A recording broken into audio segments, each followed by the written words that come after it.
A subscriber of mine, Charles Zuber, has made some very interesting comments across many of my vlogs, including one in which he mentioned George Gurdjieff. This set me off on a line of research that has led to this vlog. You might like to call this New Age Sufism, the line of the research rather than this vlog. But that's a term I recoil from, not only due to my mistrust of the New Age, but a deeply held conviction that Sufism is very much a part of Islam and can't be dissected from it.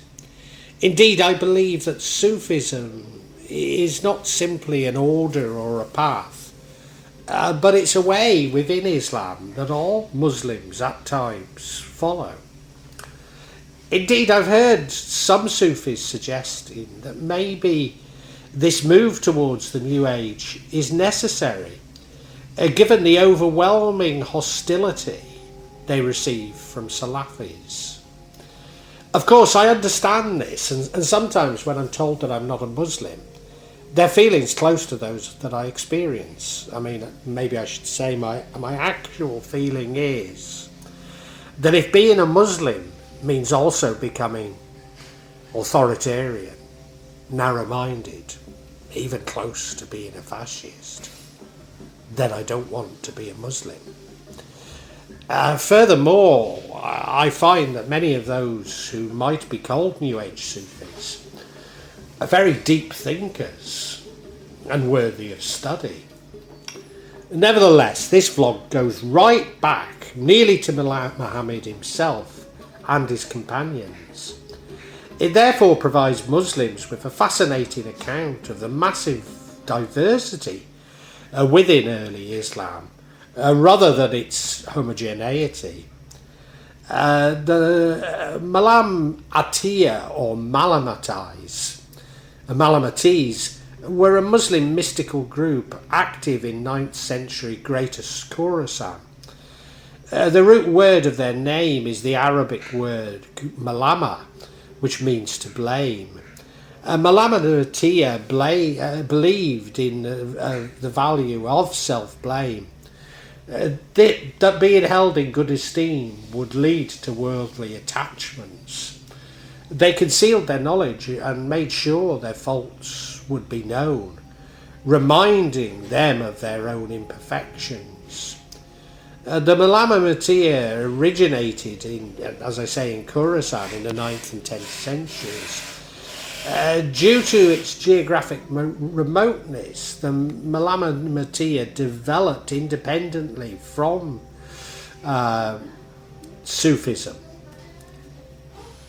until the Baghdad and the Khorasani mystical schools combined. With the rise of in Sufi literature and the stature of Baghdad as an intellectual community in the late 10th century, Sufi became the umbrella term for all Muslim mystics. The name Malamati slowly disappeared as the term Sufi was used. Nevertheless, some would claim that the Malamatiyya path was heretical to Sufism, and that two schools of thought are incompatible, even that Malamatiyyas are separate from Sufism and Islam. I don't think I need to spell out who would have such thoughts, not least as Malamatiyya's very existence contradicts their own myths about Islam.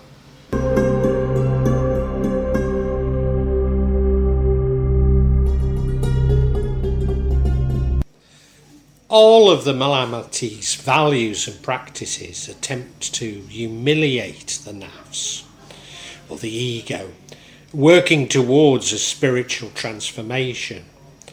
The path of blame requires that an individual always claims blame and hold his or herself in contempt. Their inner being is directed towards a connection with God. However, the interior is kept secret by the exterior. They therefore live on two planes, a double life if you like. In carrying out these principles, the Malamatiyya did not have a comprehensive philosophy or a strict ethical code. Generally, all beliefs and practices of the Malamatiyya were based on directing oneself towards God through contempt of the self. Therefore, the Malamatiyya even struggled with the hypocrisy of wanting to love the good deeds that they themselves have done. Al-Sulami praises the Malamati's wariness of hypocrisy, saying that no man can attain the rank of these people unless he regards all his actions as hypocrisy, or riya, and all his spiritual states are presumptuous, pretence. One aid in the struggle against hypocrisy was to emphasize humility. Malamatiyas practice intentional poverty, asceticism if you like, even that one must strive to only have a despised possession and to avoid a prestigious profession. However, poverty and asceticism alone are not sufficient to impede the Nafs and develop the spiritual seer. If one openly advertises their poverty, the Nafs will thrive in one's own pride and the recognition of others. The result of asceticism would be to bolster self-appraisal instead of ridding the self of the ego. Consequently, the Malamatis believed that the only way to rid oneself of ego was to practice asceticism secretly and to publicly act unlawfully in order to humiliate the Nafs from all angles, from both external agents and from themselves. Isn't that brilliant, eh? To illustrate such a practice, there's a story of a Sunan or saint who was hailed by a large crowd when he entered a town. They tried to accompany the great saint, but on the road he publicly started urinating. They all of them left him, no longer believing that he had a high spiritual rank. The saint was thus virtuous in his unlawfulness. Outwardly, the Malamatiyya have no distinguishing marks. They do not wear identifying clothing, as was normally customary during the time.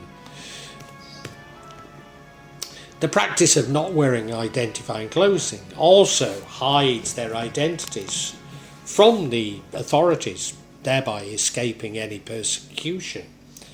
This tradition to not wear identifying clothing was practiced even after the Malamatiyya became an orthodox group.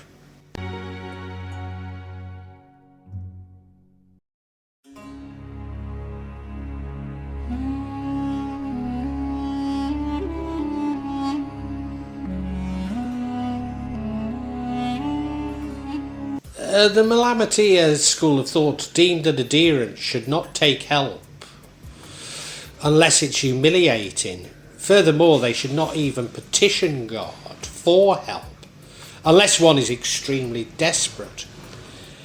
Something that I find fascinating, as I have arrived at the same conclusion myself, seeing it as a part of my own submission to Allah. Indeed, when petitions are answered, Malamatiyya were often suspicious of their fortune for fear that it's a trap. Again, thoughts that I myself have. All of the external humiliation and embarrassment was in accordance of the virtue, ikhlas, or perfect sincerity.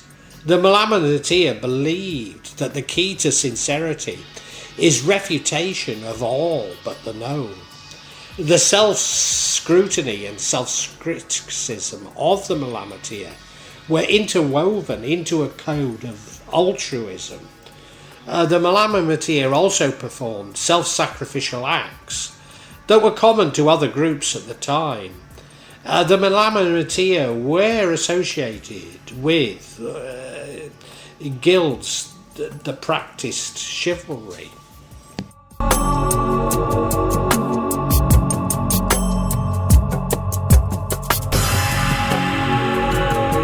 The Malamatiyya and the Futuhat, which is one of the groups which practice chivalry, practice similar attitudes about itar and self-sacrifice. Though they were distinctly different groups, the Malamatiyya gradually fused with this tradition of chivalry. However, this was not uncommon, as other groups, including also spotted chivalry as one of their main tenets. The Malamatiyya in particular benefited from the affiliation with the Futuhat. They used the Futuhat as means of keeping their secrecy. Many of the Malamatiyya disguised their mystical life as social Futuhat.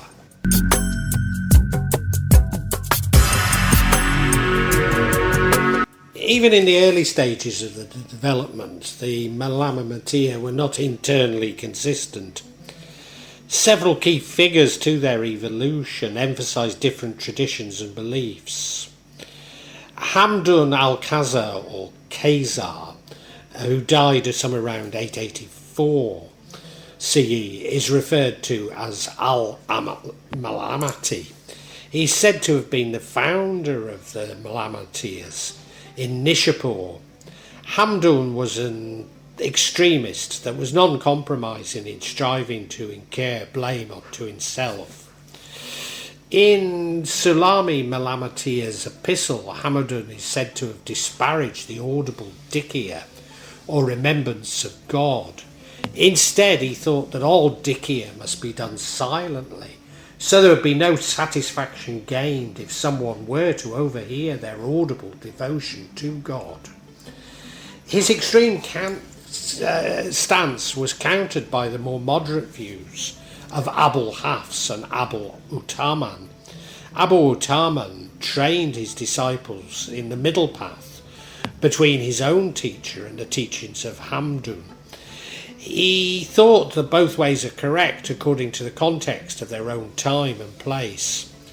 Similar to more normative thought at the time, Abul Utaman thought that it is good to learn ritual practices.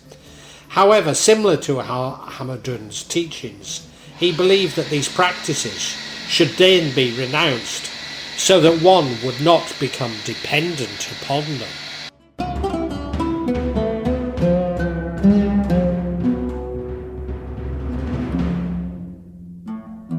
Unlike the Malamatiyya that practiced extreme humility, the Qualadiriya wore silk garments. Often the Qualadiriya externalized devotion to the point that they were viewed as ostentatious and impious. Like the Malamatiyya, the Qualadiriya also revelled in others' disapproval. Both the Malamatiyya and the Qualadiriya considered themselves to be inwardly in accordance with God, even if outwardly in discord with the community's subjective conceptions of convention. Now, of course, I've talked about this a little, particularly in terms of Buddhism, and that is that asceticism itself becomes an addiction. Asceticism becomes the ego. So we're seeing sort of two sides of the same coin here. One is to outwardly show, outwardly show one's ego, and the other is to attempt to suppress it, but neither really do it. We need the two for it to really work out.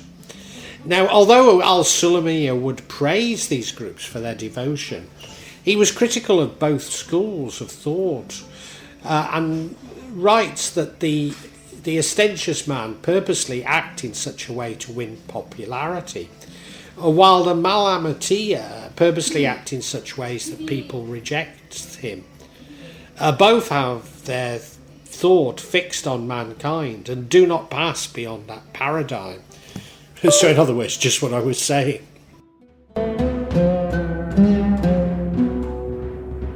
Critics suggest that Malamatiyya's purpose of disavowing the approval of society more than the apologists who would attempt to praise them. The Malamatiyya proceed from an understanding that no man can pass judgment on another, and only God or Allah is able to do this. Again, this is a doctrine that I believe with all my heart, and I often quote it to others that are judgmental. Therefore, they rely on the internal connection to God above all else, and invite any and all criticism from the world of mankind as a vehicle to it. Idris Shah states that the path of blame is known in Persian as Rami Malamat, also called a path, that it is in fact a phase of activity and has many applications. The teacher incurs blame. He may, for instance, attribute a bad action to himself in order to teach a disciple without directly criticising him.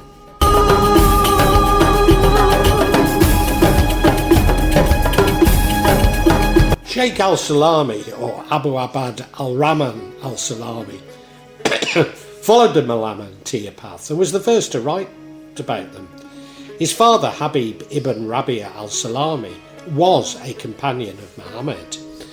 Abdir Rahman al-Sulami is thought to have died around 693 CE in Bisa ibn Marwa province in al-Kafar. His ties to the Malamatiyya were through his grandfather Ibn Najud and his Malamatiyya mentors. His attempts to locate Sufi esoteric beliefs within Al-Quran. In doing so, he was legitimising Sufism against the criticism that was developing. But because this was very early on in the development of Islam, he had first to define a canon of Sufi mystics and ascetics.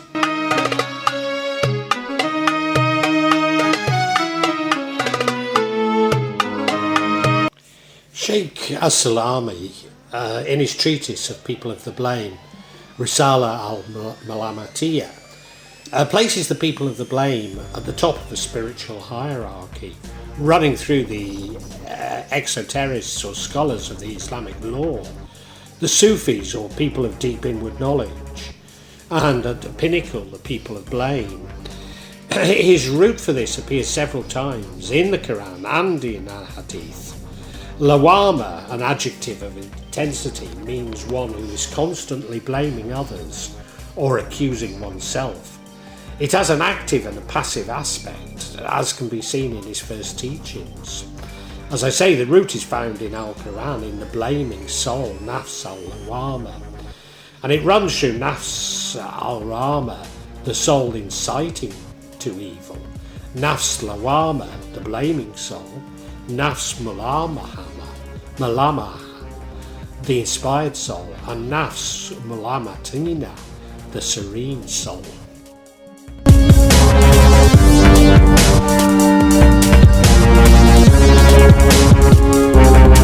Al-Salami wrote the Rislat al-Malamatiyya, the epistle about the people of blame. This included a number of teachings and stories and sayings which illustrate his philosophy. And I'll at least introduce you to the teachings. So the first teaching, they are all people established in God, constantly checking their ego. They thus find fault with themselves and their intimacy with God or act of worship, whilst not hiding their failings and being modest, even secretive, about their virtues. Teaching 2, the one who follows the path of blame has no interior penetration, nor exterior affection or ostentation. Teaching 3, amongst the teachings of the people of the path of blame, is that they reproach their ego under all circumstances, whether it is amenable or a retreat, show signs of obedience or not. 4, they are folk who outwardly have no signs that distinguish them from the people. The people of blame are those whose secrets God keeps a watch over, drawing over their innermost states the curtain of formal appearances. 5, they don't allow you claims of spirituality and stories of signs and supernatural powers nor dependence upon them. Indeed, they stress correct behaviour towards others and constancy in discipline. You would thus learn your path and become used to the abad thereof. 6. Sheikh Yahya ibn Mudua said, when you are sincere with God, you don't want to be seen nor to have any words narrated. 7. Malamatiyya teaching stress the avoidance of outward displays of acts of piety. According to them, all decadence and error in religion stem from the wish to preserve one's own personal good name, honour and reputation, and I think I'll add image to that. The thickest veil which beclouds people of high social position and status is their honour and reputation. For such people it is easier to abandon the world than to lose their reputation. Oh, isn't that lovely? 8. Sincerity is very important on the path of blame. Sincerity, Siddiq, is to show yourself to be whatever you really are. And purity, Ikhlas, is to free yourself from the relationship with everything except with God, the reality. Sincerity with God and society in both your private and public life, and in your heart and with your tongue, to be truly honest and upright. 9. You should renounce hypocrisy, riya, which can be defined as acting with an eye to gain the esteem of people instead of favour of God. Renouncing the pursuit of notoriety, sama, implies that you renounce fame and public praise. Reputation, namus, is a desire that means of bootlicking towards the people you will receive honour and attain to a high rank. 10. The most intimate of his being is thus a model for the spiritual realisation of the Gnostics, and at the same time his exterior comportment is a disciplining model for Murids. This is the case with spiritual guides who are sincere. Teaching 11. Sheikh Ibn Arabi teaches, the people of the path of blame are true men, al-Rajal, who have assumed the highest level of walala, being a friend in God. There is nothing higher than them except the station of prophecy. Their station is one referred to as the station of nearness. 12. Sheikh al-Salami, like a true Malami, never presents his teachings of the people of blame in the first person. 13. By manifesting all the divine names without a trace of lordship, and their displaying perfect servanthood, perfect man becomes, one might say, totally ordinary. In him nothing stands out. He flows all created things in perfect harmony and equilibrium. 14. The lover of the Sufi paths may experience something of the path of blame, malama, wijia, isa, il-sukra, wahayira, or the courting of blame in a state of intoxication and of bewilderment. 15. It is possible to say that the people of blame are the very archetype of the feminine, al-waliya, friends in God, i.e. Islam. They are both veiled, hidden and apparent. 16. One of the people of blame was asked to describe the characteristics of a person with chivalrous virtues, the repentance of Adam, the integrity and piety of Noah, the fidelity regarding a given word of Ibrahim, the sincerity of Ismail, the total purity of the intention of Musa, the penitence of Job, the lamentations of Daud, the generosity of Muhammad, the goodness of Abu Bakr, the enthusiasm of Omar, the modesty of Othman, and the knowledge of Ali. 17. All Sufis can be compared with Musa, whose face you do not directly look at, after God had spoken to him, while Malamatiya can be compared to Muhammad, whose outward appearance did not show anything special after his heavenly journey to the divine presence. 18. The Malamatiyya state that the dhikr of the spirit often gets tainted when the innermost consciousness perceives it. The dhikr of the spirit gets tainted when the heart perceives it. The dhikr of the heart gets tainted when the soul perceives it. The dhikr of the soul gets tainted when you see it and think of it, and seek a reward for it and think that you have realised something very virtuous. 19. According to the Malamatiyya, only that person who is fakir one of the spiritually poor, who does not let anyone notice his poverty. Poverty is a secret between God and you. And teaching 20. When you hear the speech of people of the heart, don't say they are wrong. I'm going to end there. Isn't that brilliant?